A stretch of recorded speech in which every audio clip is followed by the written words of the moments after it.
जंगल में एक कौवा रहता था जो सिर्फ अपने काम से ही काम रखता। उसे किसी से भी कोई मतलब न रहता।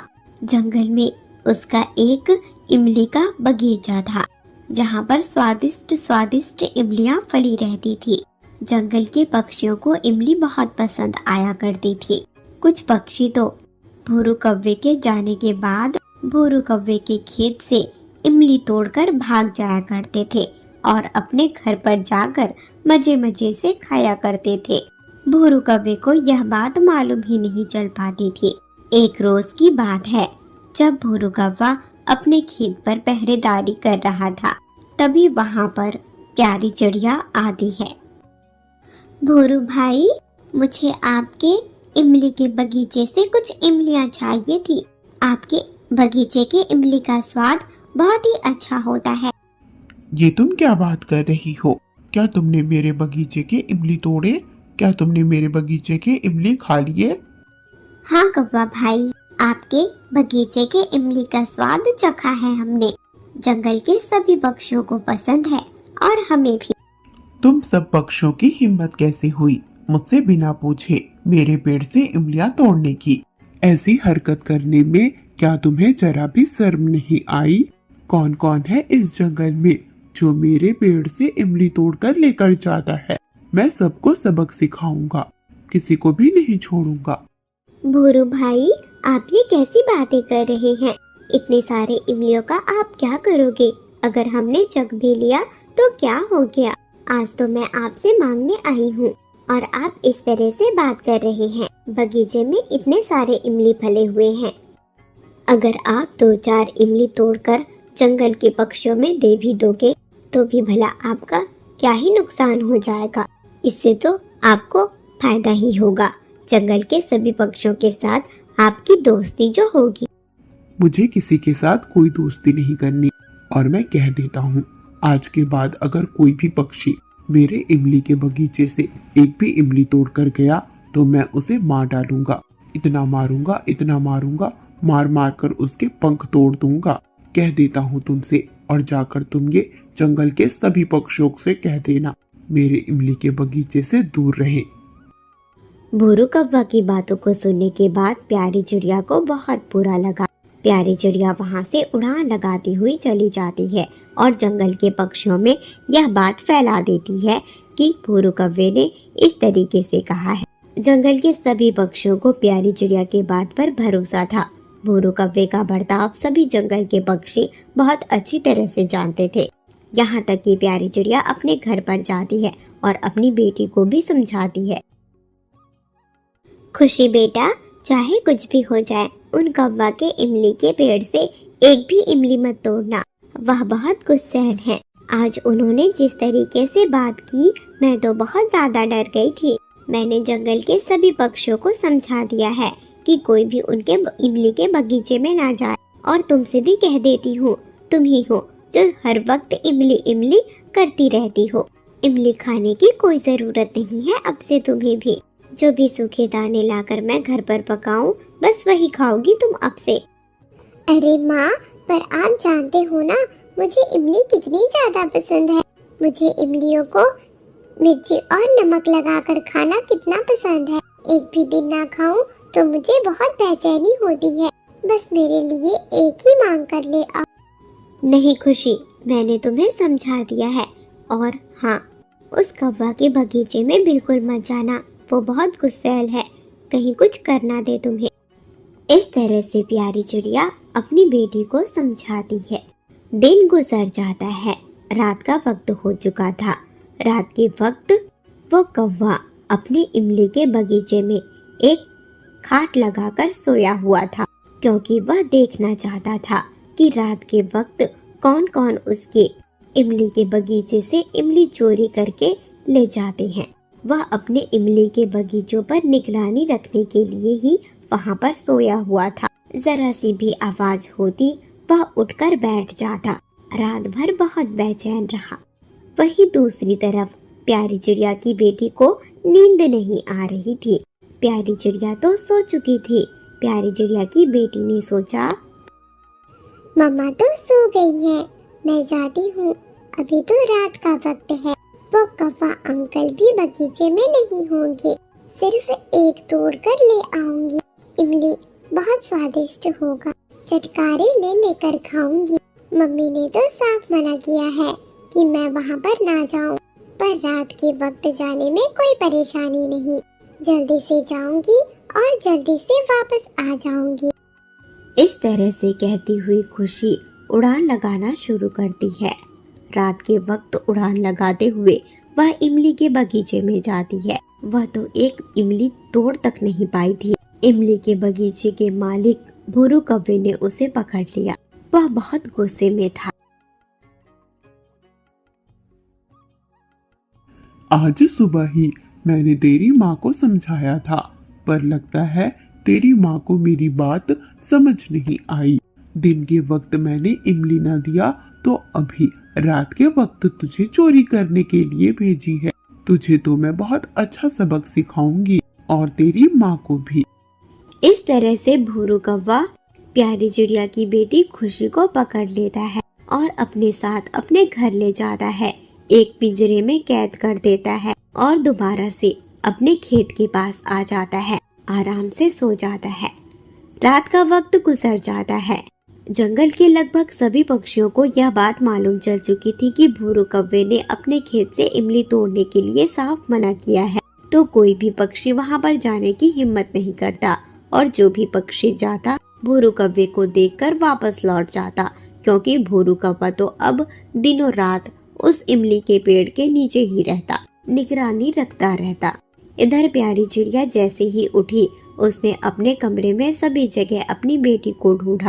बाहर जंगलों में भी तलाश लगाई, कुछ पक्षियों के पास भी पूछने गई, पर कहीं पर भी प्यारी चिड़िया की बेटी खुशी का कोई पता नहीं था। यहाँ पर भी नहीं है, अपने दोस्तों के घर पर भी नहीं है और घर पर भी नहीं है, न नदी किनारे न किसी दोस्तों के पास। आखिर गई तो गई कहाँ, कुछ भी समझ नहीं आ रहा। रात के वक्त मेरे सोने के बाद कहीं वो इमली तोड़ने तो नहीं चली गई थी। मुझे भूरू कौवे के पास जाना होगा। इस तरह से कहने के बाद प्यारी चिड़िया उड़ान लगाते हुए भूरू कौवे के पास जाती है और अपनी बेटी के बारे में पूछती है।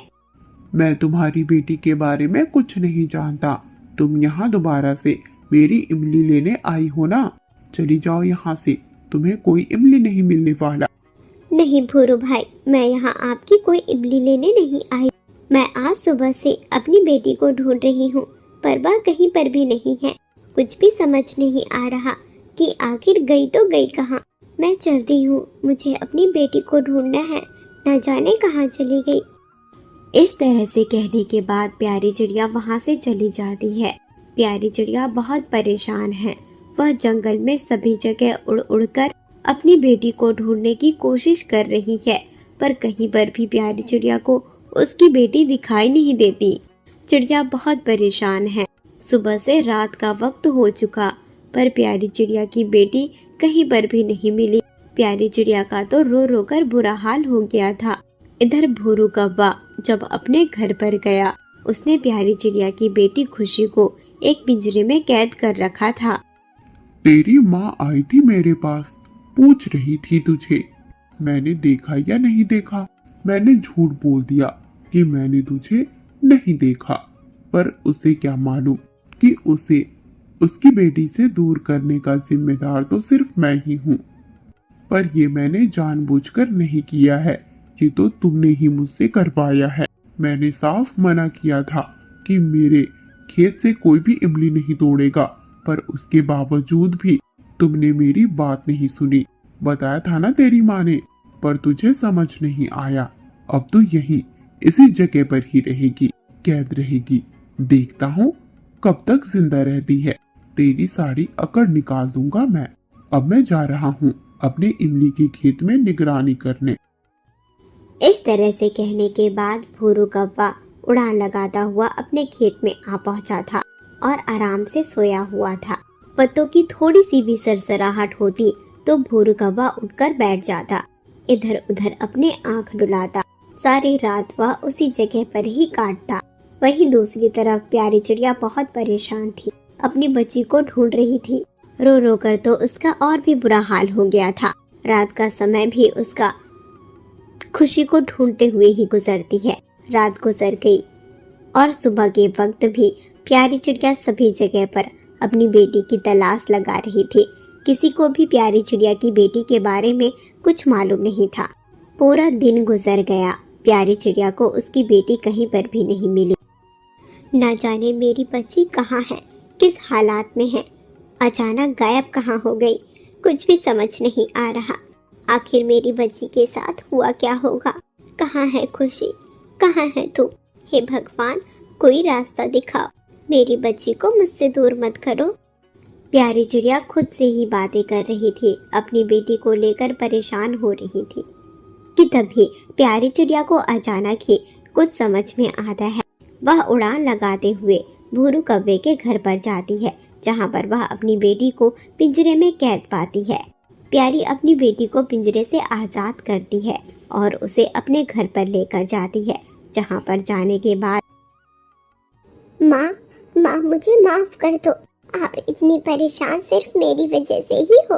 आपने मुझे मना किया था, पर उसके बावजूद भी मैं उस कौवे के खेत में गई। वो कौवा तो अपने खेत में निगरानी रखे हुए था। 2 दिनों से उसने मुझे एक पिंजरे में अपने घर पर कैद रखा। वह मुझे कभी आजाद नहीं करता। खुशी, मैंने तुझे मना किया था, पर उसके बावजूद भी तुमने मेरी बात नहीं सुनी। अगर तुम्हें कुछ हो जाता तो बताओ, किसके सहारे जीती मैं? तुम क्यों मेरी बात नहीं सुनी? अगर मैंने तुम्हें ढूंढा ना होता तो वो कौवा तुम्हारे साथ बदतर से बदतर बर्ताव करता। पिंजरे में कैद रहकर मर जाती तुम, उस कौवे को कोई फर्क नहीं पड़ता। माँ मुझे माफ कर दो। आज से मैं ऐसी गलती कभी नहीं करूँगी। ये गलती मैं कभी नहीं दोहराऊंगी। अब से मैं आपकी बात हमेशा मानूंगी। इस तरह से कहते हुए प्यारी चिड़िया अपनी बेटी को गले से लगा लेती है। प्यारी चिड़िया अपने मन ही मन में सोच रही थी, बाप रे, वो कौवा तो बहुत दुष्ट निकला। इमली के बगीचे के एक इमली के लिए वह इस हद तक चला गया। उस कौवे से तो जितना दूर रहूं उतना ही अच्छा होगा। मेरी बच्ची को 2 दिनों तक अपने घर में पिंजरे में कैद रखा। अगर सबक सिखाना ही चाहता था तो एक लाठी मार देता, मना कर देता, डांट देता, भगा देता। पर इस तरह से 2-2 दिनों तक अपने घर में कैद रखना, ना जाने उसके मन में क्या चल रहा होगा, ना जाने वो कैसा बर्ताव करता मेरी बच्ची के साथ। पक्का वो कभी आजाद नहीं करता मेरी बेटी को। अब से मैं अपनी बच्ची को दूर नहीं जाने दूंगी। खुशी, इस बार मेरी बात बहुत अच्छी तरह से समझ जाना। बिल्कुल भी उस पेड़ के बिल्कुल भी इर्द गिर्द नजर मत आना और जितना हो सके उस भूरू कौवे से दूर रहना। जंगल के सभी पक्षियों को मैंने समझा दिया है, तुम्हें भी समझाया था, पर तुमने मेरी बात नहीं सुनी। अब से मेरी बात मत काटना। मैं जो भी कहती हूँ तुम्हारी भलाई के लिए ही तो कहती हूँ। इस तरह से प्यारी चिड़िया अपनी बेटी खुशी को समझा लेती है। खुशी उस दिन के बाद से इमली का विचार भी अपने मन से निकाल देती है, क्योंकि वो खौफनाक नज़ारा उसके आंखों के सामने रहता। खुशी की गई गलती को दोबारा नहीं दोहराती। इधर भूरू कौवे की जिंदगी तो आराम से नहीं बल्कि टेंशन में कट रही थी। भूरू कौवा बिना मतलब का टेंशन लेकर अपने पेड़ के पास ही सोया रहता। जरा सी भी आवाज में उठकर बैठ जाता।